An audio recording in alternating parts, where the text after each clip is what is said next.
Shalom Jisiers, peristiwa tragis baru saja terjadi tanggal 30 November 2024 dini hari, di mana seorang anak remaja berinisial MAS berusia 14 tahun menghabisi ayah dan neneknya serta menusuk sang ibu hingga harus dirawat di rumah sakit. Hingga video ini dibuat, polisi belum menemukan motif dan kronologi kejadian tersebut karena MAS masih belum terbuka. Namun berita ini merupakan sesuatu yang miris di mana seorang anak yang masih remaja berani untuk melakukan hal keji seperti itu. Tapi tahukah Anda, kisah ini mengingatkan kisah kedurhakaan di Alkitab. Siapa sajakah mereka dan apa yang mereka lakukan? Mari kita bahas dalam Fakta Alkitab hari ini. Sebelumnya jangan lupa like, komen, dan share konten kami, serta subscribe dan nyalakan notifikasinya supaya tidak ketinggalan setiap konten kami.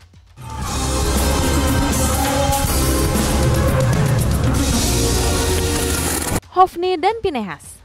Hofni dan Pinehas adalah dua anak dari imam besar Eli yang bertugas di tempat ibadah di Shilo, Israel, pada zaman sebelum kerajaan Israel terbentuk. Meskipun Eli dikenal sebagai seorang imam yang setia, kedua anaknya sangat durhaka dan tercela dalam perilaku mereka. Hofni dan Pinehas yang juga melayani sebagai imam menyalahgunakan kedudukan mereka untuk kepentingan pribadi. Mereka sering mengambil bagian dari persembahan yang seharusnya menjadi milik Tuhan. Selain ketidaktaatan mereka terhadap hukum persembahan, Hofni dan Pinehas juga dikenal karena perbuatan jahat lainnya. Mereka terlibat dalam perzinahan dengan wanita-wanita yang datang ke pintu kemah pertemuan. Meskipun Eli sebagai ayah dan imam besar menegur perbuatan mereka, anak-anaknya tetap tidak mendengarkan dan terus berbuat jahat. Akibat dari kedurhakaan mereka, Tuhan mengirimkan nabi kepada Eli dan menyampaikan hukuman. Pada akhirnya, kedua anak Eli tewas dalam pertempuran melawan bangsa Filistin.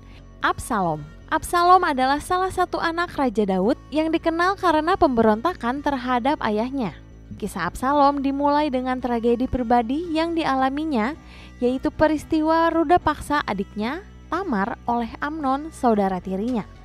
Absalom sangat marah atas perbuatan Amnon terhadap Tamar, tetapi Raja Daud meskipun kecewa tidak mengambil tindakan tegas. Absalom kemudian membalas dendam dengan membunuh Amnon dalam sebuah perjamuan. Setelah peristiwa tersebut, Absalom melarikan diri dan tinggal di Gesur selama 3 tahun jauh dari ayahnya.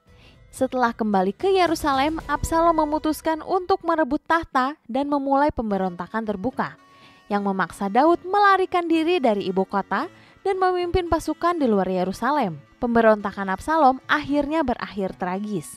Dalam pertempurannya di hutan Efraim, pasukan Daud berhasil mengalahkan pasukan Absalom.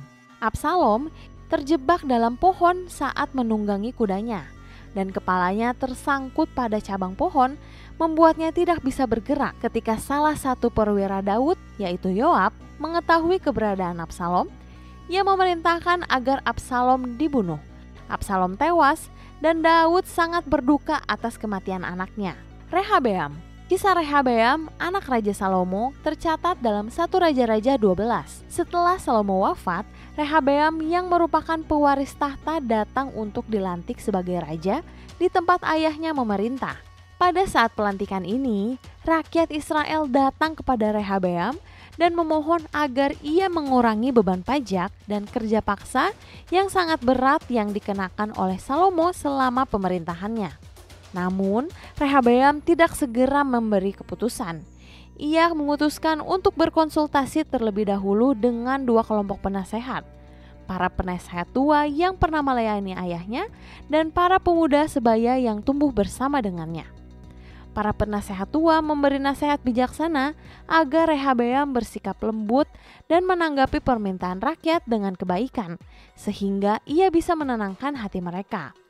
Sebaliknya, para pemuda menyarankan agar Rehabeam menunjukkan kekuatan dan menanggapi permintaan rakyat dengan keras, bahkan mengancam untuk menambah beban lebih berat daripada yang telah dikenakan Salomo. Rehabeam memilih untuk mengikuti nasihat dari para pemuda dan menanggapi permintaan rakyat dengan keras. Keputusan Rehabeam untuk tidak mendengarkan nasihat bijak dan malah memilih untuk mengintensifkan penindasan rakyat membawa dampak besar. Sebagian besar suku Israel yang dipimpin oleh Yerobeam menolak untuk mengakui Rehabeam sebagai raja dan memilih untuk memberontak dan membentuk kerajaan terpisah di utara yang disebut Kerajaan Israel. Kisah-kisah ini memberikan peringatan untuk kita untuk selalu menghargai dan mendengarkan nasihat orang tua serta otoritas yang sah.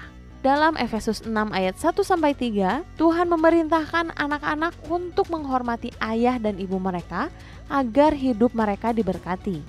Sebagai umat Kristen, kita diajarkan untuk saling mengasihi dan membimbing dengan kasih sayang, terutama dalam keluarga.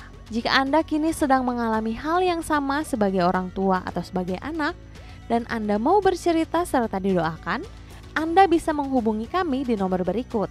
Karena kami siap 24 jam dalam 7 hari mendengarkan Anda dan berdoa bagi Anda. Sekian Fakta Alkitab hari ini. Jika Anda mau request untuk bahas apa, silahkan tulis di kolom komentar. Terima kasih sudah menyaksikan Fakta Alkitab hari ini. Tuhan Yesus memberkati.